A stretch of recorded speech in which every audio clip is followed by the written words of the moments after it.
Hey Al, so we just read together as a class the very end of chapter six, or no, I'm sorry, five, which was May. And so we read from page 98 through to page 101. And your first TDQ, your text dependent question, um, uh, is for you at 101. Okay, so after you read that section, answer your TDQ, and then we're going to start together the next month, which is chapter 6, June. Okay? So pause the video and go ahead and write your answer to that first TDQ.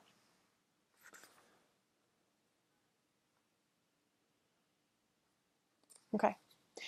So here we go. We're going to start halfway down the page on page 108. Okay? Right here where it says, those hands had rescued. All right, here we go. Those hands had rescued her from horror, and she would never forget it. Some day, when she felt like talking, she would tell John that. But now she preferred silence.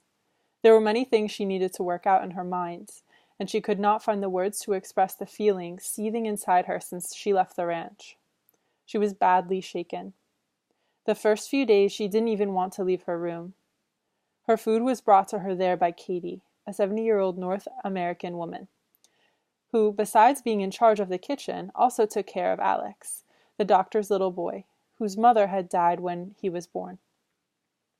Tita heard Alex laughing and running in the patio, but she felt no desire to meet him. Sometimes Tita didn't even taste her food, which was bland and didn't appeal to her. Instead of eating, she would stare at her hands for hours on end. She would regard them like a baby, marveling that they belonged to her. She could move them however she pleased, yet she didn't know what to do with them, other than knitting. She had never taken time to stop and think about these things. At her mother's, what she had to do with her hands was strictly determined, no questions asked. She had to get up, get dressed, get the fire going in the stove, fix breakfast, feed the animals, wash the dishes, make the beds, fix lunch, wash the dishes, iron the clothes, fix dinner, wash the dishes, day after day, year after year. Without pausing for a moment, without wondering if this was what she wanted. Now, seeing her hands no longer at her mother's command, she didn't know what to ask them to do. She had never decided for herself before. They could do anything or become anything. They could turn into birds and fly into the air. She would like them to carry her far away, as far as possible. Going to the window, facing the patio, she raised her hands to heaven. She wanted to escape from herself. Didn't want to think about making a choice. Didn't want to talk again. She didn't want her words to shriek her pain. All right, so we're going to skip a couple of pages. There's a lot of important stuff to get to in this chapter, and I want to make sure that we have time to get to it all. All right, so we're going to skip from 109, okay, where we just left off. Turn the page to page 111, okay? We're going to start the second paragraph right there. So, he had inherited, and he, of course, is Dr. Brown here, right? John, the person who has rescued Tita and is now taking care of her. So he had inherited his fondness for experimentation from his grandmother, a Kickapoo Indian who John's grandfather had captured and brought back to live with him, far from her tribe. Despite this, and the fact that he married her, she was never accepted as his legal wife by the grandfather's proud, intensely Yankee family. Yankee is like another word for American, right? A Westerner, as opposed to someone who is Mexican or someone who is indigenous or native to Mexico. So his proud, intensely Yankee family. So John's grandfather had built this room for her at the back of the house, where she could spend most of the day doing what interested her most, studying the curative properties of plants. The room also served as her refuge from the family's attacks. One of their first was to give her the nickname the Kickapoo, instead of calling her by her real name, thinking that this would really upset her. For the Browns, the word Kickapoo summed up everything that was most disagreeable in the world. But this was not at all the case with Morning Light. That's her name. To her, it meant just the opposite and was an enormous source of pride. That is but one small example of the huge difference in ideas and opinions that existed between the representatives of those two very different cultures.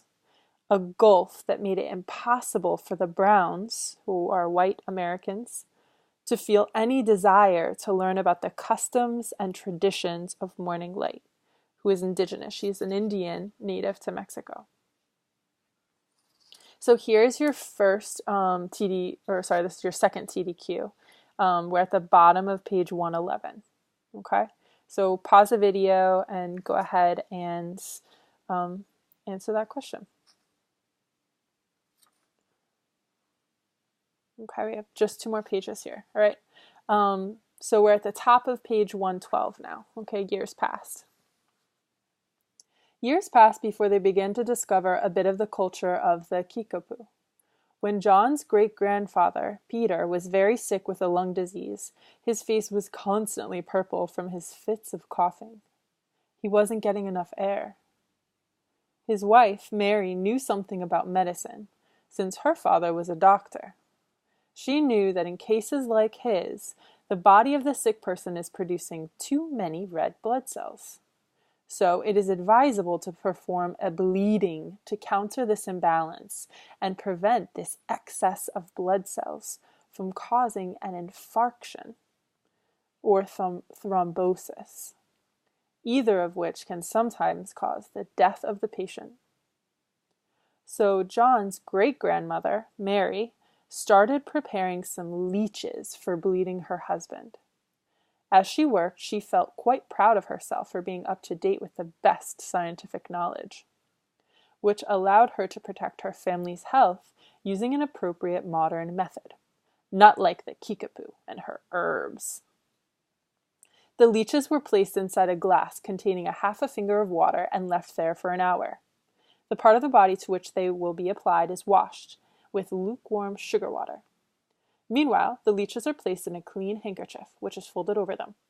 Then they are turned out onto the part of the body where they are to be attached, held down firmly with a handkerchief, and pressed into the skin so they don't pierce some other spot.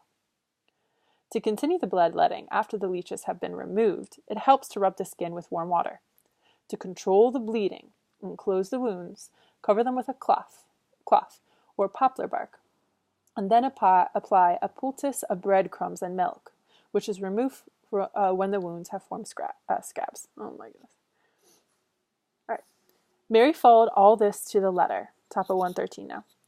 But when she pulled the leeches from Peter's arm, he started to lose blood, and the hemorrhage couldn't be stopped.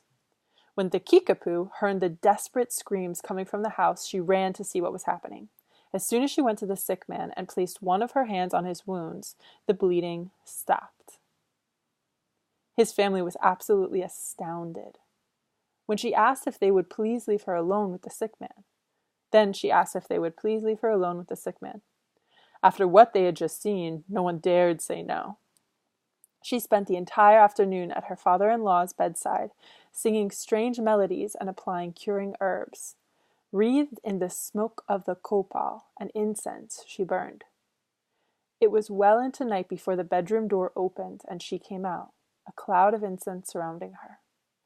Behind her appeared Peter, completely restored. After that, the Kickapoo was their family doctor. Within the North American community, she was widely accepted as a miracle healer.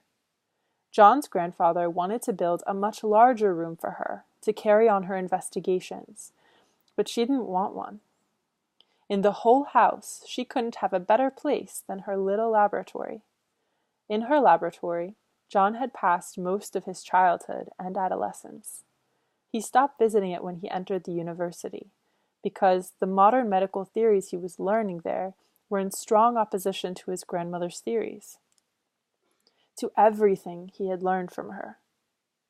As medical research progressed, John remembered his grandmother's teachings and the initiation she had given him in medicine. Now, after years of work and study, he had returned to her laboratory.